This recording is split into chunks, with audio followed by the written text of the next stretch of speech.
back to my YouTube channel. My name is Oyin. This is your first time here, and thank you so much for tuning in. Today's video is long overdue because I've always been getting comments on my CV and how I write my CV for the UK job market. I'm going to divide this video into probably like 2 or 3 parts. So in today's video, I'm going to be talking about 5 mistakes you need to avoid when you're applying for jobs in the UK. If you're new to this channel, please don't forget to like, share and subscribe, and also turn on your notification button so you can know every single time I post a video and you do not miss out on anything. So let's just get right into the video. Before I start today's video, I'm just going to talk about my job search in the UK. I've been in the UK for like 2 years now, 1 year for my master's and the other year has been like my post-study experience.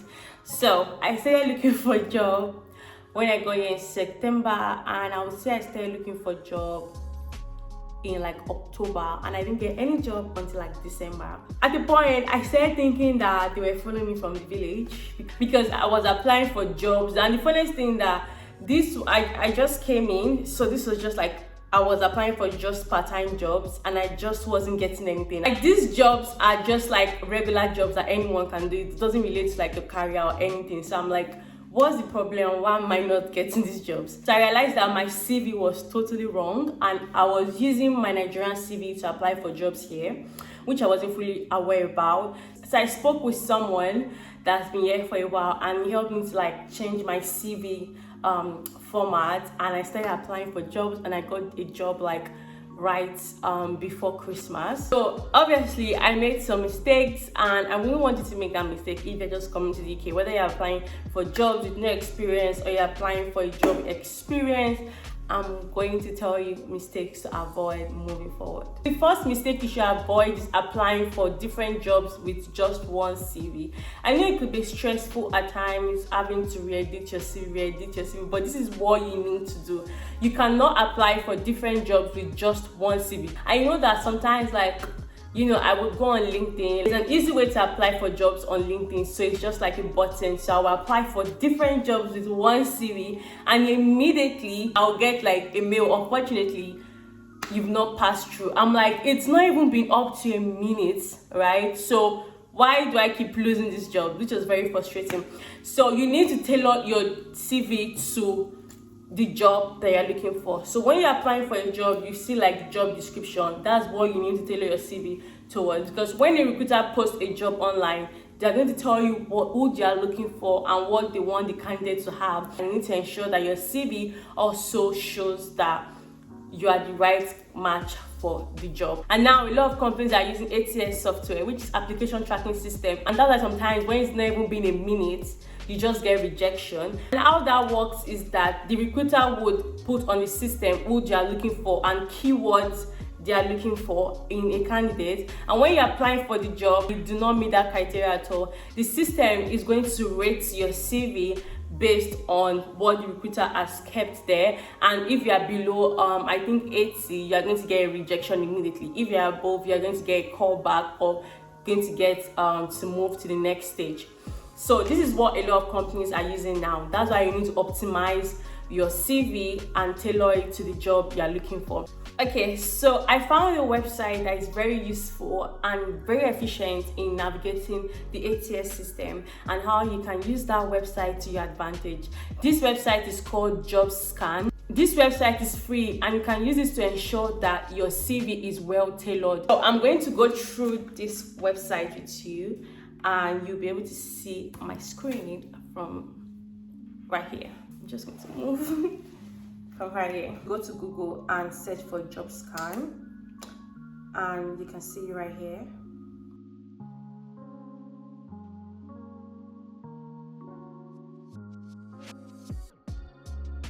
So now I'm on the home page of JobScan, and you're just going to go to start your first scan. So this is your resume. You can either paste or upload, and I'm just going to upload. And I'm going to go to I'm just going to use, let's say, LinkedIn. So I'm going to use LinkedIn to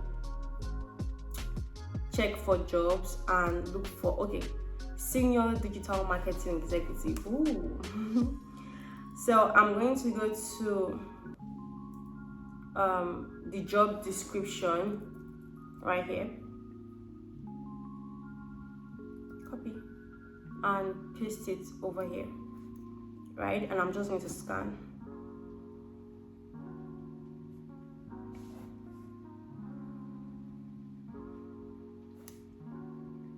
Show me later. So as you can see, it shows me that my CV was rated 24%. It means if I apply for that job, I'm never going to get a call back. So basically, it's going to show you like things you did wrong. Like I didn't have an address in my resume. Job, they're looking for a senior SEO executive. I do not have CEO executive on my CV, or it's the job description is not found. You can also scroll down to see what I have. So I do not have CRM experience, which they're looking for. I do not have SEO experience in my CV, and I have PPC experience, right? So I can also scroll down and see like the recruiter tips, word count, job level match, what to avoid, and you can also upgrade your account to find more. So I need to go back to my CV and edit my CV and tailor it to the job description. And you can just keep using the free version, and that's a very useful tool. Check if your CV is tailored to the job, and you can go ahead and optimize, change some things, and just make sure it's tailored to the job description. The next mistake people tend to make is poor formatting. So first of all, your CV, when you apply for a job, you're not going to be there. So your CV is like telling the recruiter about you. So you need to make a very good impression on your CV. Poor formatting is like it's not easy to read. It's just all over the place. Layout is not organized. Not use any font size lower than 10. You should also not use different fonts for your CV. You should make sure that all your fonts are the same and everything is looking very neat. You need to ensure that your CV is concise, straight to the point, and also has enough spacing. So the next is spelling errors. For example, if you're applying to be a content writer and you're having mistakes in your CV, it just shows you're not, you're going to make mistakes in the job, and you also do not have attention to detail. You need to make sure that you read your CV properly, read it loud and clear, and you can also use Grammarly to check all your spelling errors. Spelling errors is a no-no. You need to avoid it and make sure you read your CV properly before submitting it. You also need to ensure that your CV is not too long. For example, if you just have like a year or two experience, why is your CV 5 pages long? Why is it 4 pages long? You need to be concise, straight to the point, and don't make it too long, because recruiters don't have time to read like 5 pages of your CV. Also read it somewhere that if you have less than 5 years experience, there's no need for your CV to be more than 1 page. They do not have time to be going through like 3 pages long of your CV when you do not have more than 5 years of experience. Another website I use to create my CVs is the Perfect CV. So I pay like £3 in a month, and I use this to create my CV, and it's also very easy for me to just edit the template and just tailor it to the job description. And I also use this to create my cover letters. But you can use like other websites. I know that they're like free website, but I've been using my Perfect CV since when I was in Nigeria. I just love the fact that it's really easy to use, and it has like lots of templates, lots of formatting, and it's just very concise and straight to the point. I do not like stress. The next point is saving your CV in a Microsoft format. I know this has been like an argument. I've seen some people say that they'll rather save their CV in Microsoft format than PDF, but I do not advise this for anyone. I think it's good to save your CV as a PDF format. Once you save a document in Microsoft and you open it, you see that it's just all over the place and it's just scattered. But PDF does not change formats, and it's whatever software you open it on is going to remain how you structured it to be. I always advise you export your CV to PDF, and you can always send the Microsoft version if your recruiter asks for it. Before I move to the next point, I want to talk about the sponsor of this video, TransferGo. TransferGo is a very easy way for you to send money to Nigeria, guys. If you're a student, professional, you're sending it to your family or your friends, you need to send any time of the day. It's 24 hours, and you can send money day and night at any time. There's an option to get your money within 30 minutes or get it the next day. I've been using TransferGo for like 3 to 4 months now. It's just very easy to use and it's extremely safe. It also has very good rates, and the most important thing is I get my money on time and I do not have to wait for so long. You can either send your money to a Nigerian bank account and the person will get it straight up, or you send it as USD to the bank. And so we're going to use it together today. I'm going to show you how I use TransferGo. So I'm not going to go through the setting up process because I've been using it and my account is already set up. So now what I just need to do is just choose how much I want to send and send it immediately. I'm going to type TransferGo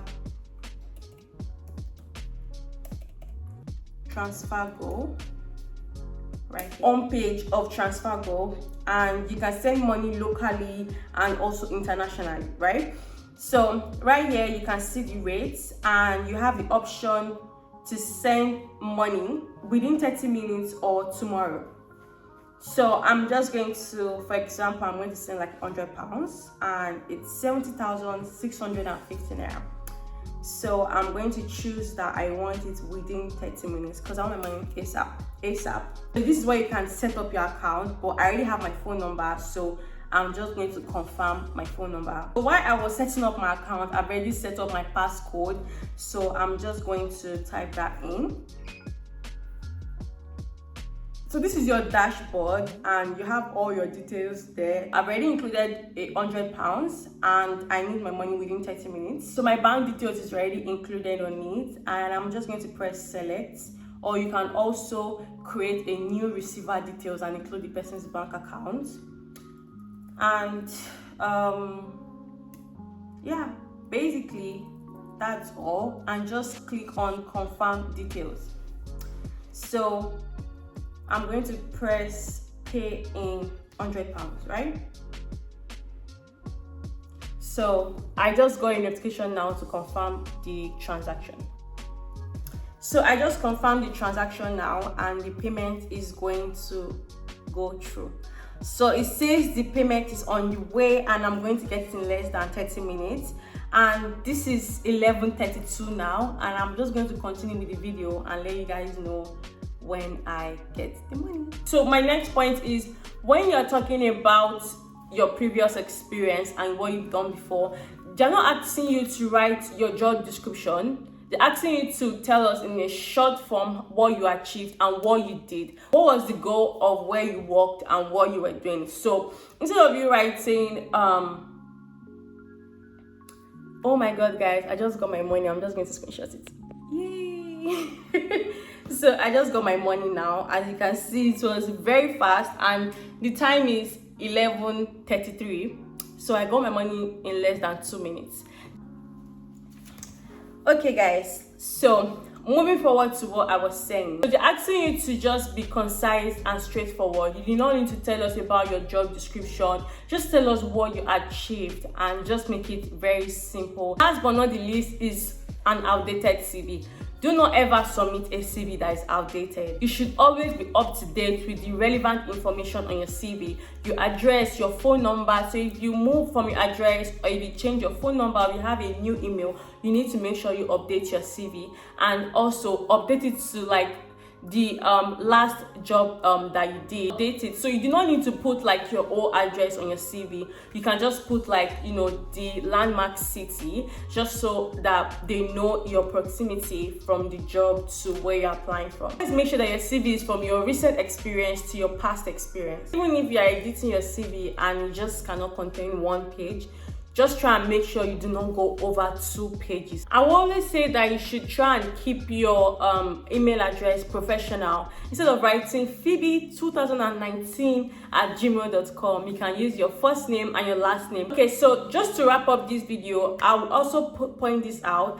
If you're an international student and you just came to the UK and you do not really have that UK experience, try and do, like I would say, just try and do everything possible to have UK experience before you finish your program. For example, if you are doing masters, like for me, I did masters, but I made sure I did everything possible that I got an internship during the course of my study, just so that I could include that UK experience in my CV and say, okay, yes, I actually worked in the UK. Or try volunteering for roles. If you are studying film and broadcasting, you can volunteer at the radio station and just do something. Even if you have to do like a free internship and or a part-time internship or something, or maybe assisting your lecturer, just anything that you can do in the UK that relates to your course is going to be very good to include in your CV. Another thing that you should include in your CV, like if you have, like, is also evidence of your work. So you can include your LinkedIn profile on your CV, and you can also include maybe like your portfolio of what you've done in the past. So during the course of my program, I was told to create a website and write about my experience and also how my university has helped me. If I'm applying for a content writing job, I can show them that, you know, I did this, and I will include that in my CV so anyone can go ahead and read it.